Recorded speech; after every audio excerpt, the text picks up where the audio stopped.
Good evening and welcome to Newsmaker Live. Thank you very much for being part of our show today. Of course, as I said last week, February is Independence Month, and notwithstanding tomorrow is Valentine's Day, we're still observing our independence. On Friday next week, we would have celebrated 34 years as an independent state. And of course, we have a number of activities planned for that milestone. Coming from 1979 to 2013, a lot of progress has been made. Still, there's a lot more progress to be made as we are a young nation. But to help us discuss what's going to happen as part of our independence celebration is the chairman of the National Independence Planning Committee. He's also the Cabinet Secretary, Darrel Montrope. Welcome, Darrel, to the program. It's nice to have you. Most welcome. Nice to be here. Let's talk about independence first of all. And I mean, we're 1 week removed from Valentine's Day. You know, it's a tough place to be in because everybody's thinking about, you know, love and, you know, what they do for their special someone for Valentine's. And then a week after that, it's independence. I mean, how do we plan for independence effectively when everybody's focused on Valentine's 1 week before? Well, that's a difficulty, I imagine. It has been. But again, it speaks to how well we have, or how much we don't, depending on how you want to look at it, our priorities. So we have to make sure that our priorities are correct, or rather that we don't lose sight of those important things, because there's nothing preventing us from celebrating Valentine's, you know, get into that amorous spirit, but we should also be able to always reflect on the importance of that date, that February 22nd date, and all of what it represents, all of what it signifies, and to truly celebrate it, not just on February 22nd, but the activities that leads up to and or around that date. Now, I want to touch on Valentine's a little bit because, of course, tomorrow is that big day, and you and many other people, I'm sure, would be taken to task if you don't plan something special. Absolutely. I'm so thankful that I married a lady who does not put too much stock in Valentine's. Oh, God looked down on me on that one. But what about you? Well, I think I'm blessed likewise. Oh. I think I'm blessed likewise for that particular thing. But that does not mean I'll not get get pressure. But even then, because you're trying to do it, and not just for a partner, but even for the children. So, you know, we still went out today, and I won't say what we bought for them for tomorrow, but they too are in it, because at school they have all those cherry pile issues and stuff like that, and even me at work in the office, so they still have to make moments for those lighter side of life, you know, to cherish it. So yes, so even amidst all of planning on trying to deal with independence, we have to contend with those other events that sometimes can detract from, because as you want to get a message out there of independence and national pride, cutting across that, or you have to navigate your way through that other, perhaps more commercial or better known, I'm not even sure if better known, but for whatever reason, persons have been able to gravitate, and there's been a greater marketing effort towards those kinds of activities as opposed to independence. And I think this is something we have to correct, or find a better balance in terms of how we celebrate. Now, in terms of our planning, where are we right now in terms of planning for independence? I mean, I think we're in a good place. in a good place. It's one thing for an activity to be planned and organized, and it's another thing for it to be marketed, you know, and attendance, because all too often a program can be fairly well enough, at least from my own mind, fairly well enough organized in terms of the production that has gone into it, who you've contracted, how the script will flow, everything else like that. But when on the day you try to pull it off and there's poor attendance, it can give the appearance of poor organization, when in fact it might not have been organization from that organizational, you know, literal sense, but more from the marketing and levels of support.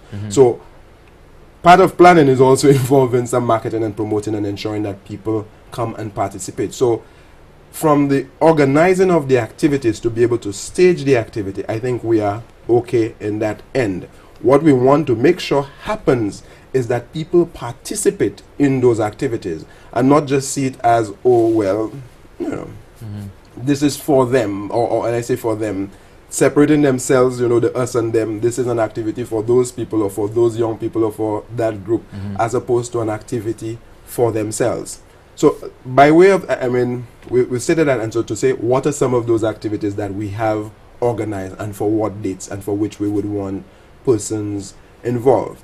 Now, even while I'm saying those activities we have organized, I want to be able to distinguish between what is organized by the national committee versus what is organized by constituency councils, as an example, or even other local groups or other interest groups.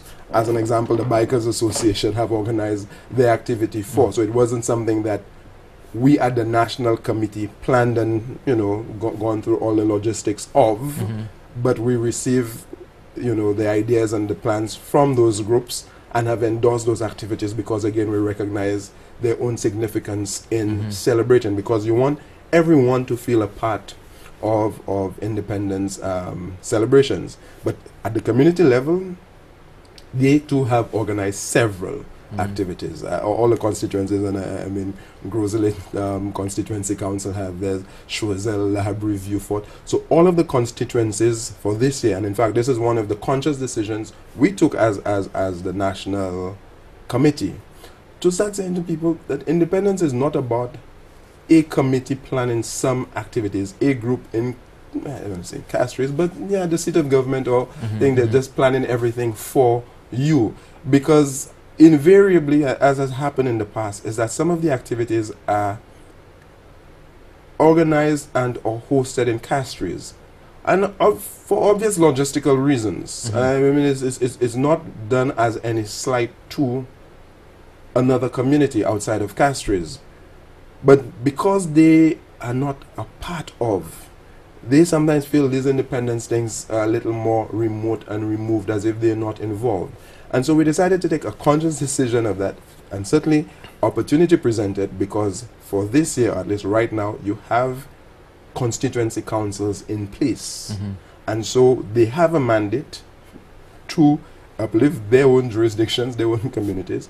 And so we decided to engage them and ask and task them, really, to go out into their own locales, their jurisdictions, and work with the communities and organize activities for independence, for which we, the National Committee, will give some support now, not necessarily to the extent that they would like, but at least to give some support to those activities. And I'm satisfied as to how that has gone so far. Now, you talked about marketing, and independence, to my mind, is not something that, well, let me rephrase it, not should be marketed, but being independent should be a marketing tool in itself. That, okay, you want to celebrate your freedom, you want to celebrate how grown up you have become, the strides that you have made as a country. I mean, and sometimes we depend too much on a central agency to get that going, rather than, you know, this intrinsic pride. You go to Jamaica, you know a Jamaican anywhere you go, you know a Barbadian anywhere you go, you know a Trinidadian anywhere you go, because that pride is intrinsic. And although there are marketing efforts, you would find that still absent of those efforts. Is it a problem with us as a people, not recognizing or not taking enough pride in who we are, where we have come from, and where we're going to? Absolutely. I think independence is more than just the political independence. I mean, when we're truly talking of celebrating independence, we're not just celebrating the fact that we gained a flag, an anthem, and a constitution. We gained all of these, and these things are happy. But what these all encapsulated was our attempt at self-determination. And because that's what it's supposed to celebrate, we should be doing more in recognizing and promoting that sense of identity. But we have not been able to do that. We have not parlayed that into anything. And sometimes we caught in the sense of how commercialized some things get. But I have no problems in seeing the commercial opportunities, and I don't think people have captured that well enough. And I'm saying from even private businesses, so that when you say you know a Jamaican, you could identify. They wear their colors proudly as one of the examples of, I mean, and their accent or all the other things, but they're proud to carry that Jamaica brand. We have not yet gotten there. And in part, maybe because we have not celebrated the things that are us. And that is still a sign, and because one of the things that independence was supposed to help achieve, or those who fought for independence, was to free ourselves from those colonial shackles or self-doubt. And so we need to do more in promoting and celebrating our own efforts.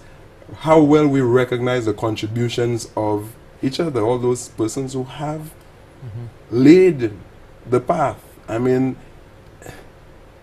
I think there's still so much we can do, so much more we need to do, and not rely on central committees like.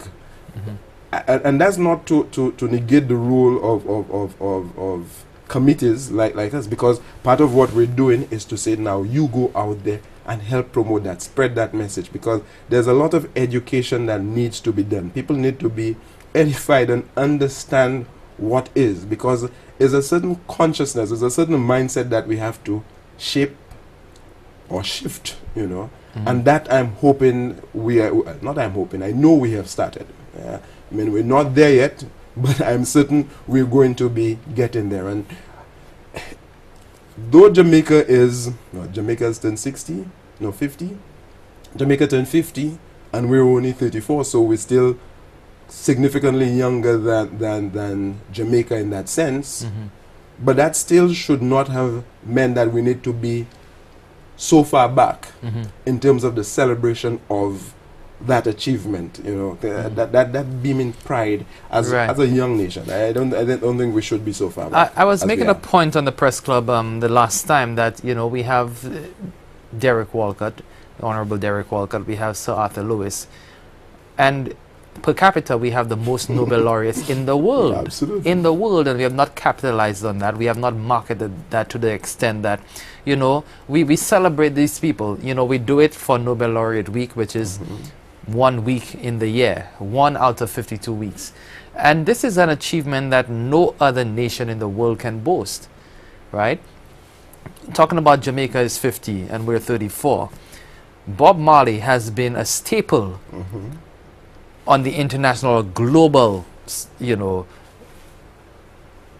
circuit for many years. Absolutely. Bob Marley has been all over, and if he didn't get to that place, his name was there, you know, and everybody associates Bob Marley with Jamaica and with Rastafarianism, you know. But then we have our Nobel laureates. One is still alive, and we have failed to find good enough ways to market it and say, okay, hey, say for example, we're a nation of intellectuals, you know, just something to that extent. Yeah, there are several levels to that. I mean, there's one thing as to how well we have marketed the fact of our own, that achievement, because that is a significant enough achievement. One island of that size, and the coincidence itself of their own schooling, their own birth dates, and all of those. I mean, that's a unique set of circumstances. But separate from how we market that, you know, those two icons, but is how we have almost, I dare say, not used those two icons well enough even to inspire our own selves as to the sense of achievement we can make. And this is part of why the theme for this year was chosen in terms of unlocking our creativity and transforming our world. Because here we have two solutions who have been able to transform the world. And they're not the only two, but these are two who have been able to make it in two very distinct fields, in economics and literature.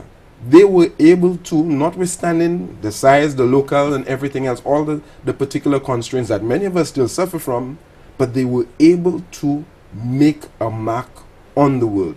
And I think that's something we need to be able to use and parley more into transforming the confidence of our solution population, that we are as good as anybody, or at least we can be.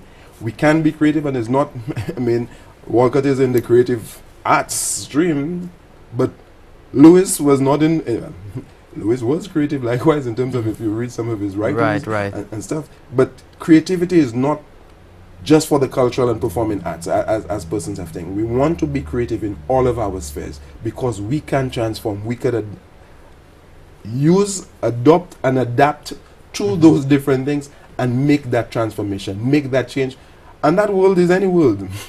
I mean, that world is not just that global world out there, but transform St. Lucian society. Transform your community in Delsey, Choiseul, you know, from Delsey to Choiseul to, you know, make it. We can do that, and we must do that. But by recognizing what, again, if we appreciate the value and signification of independence, these things can be done, and this is what we're trying to do.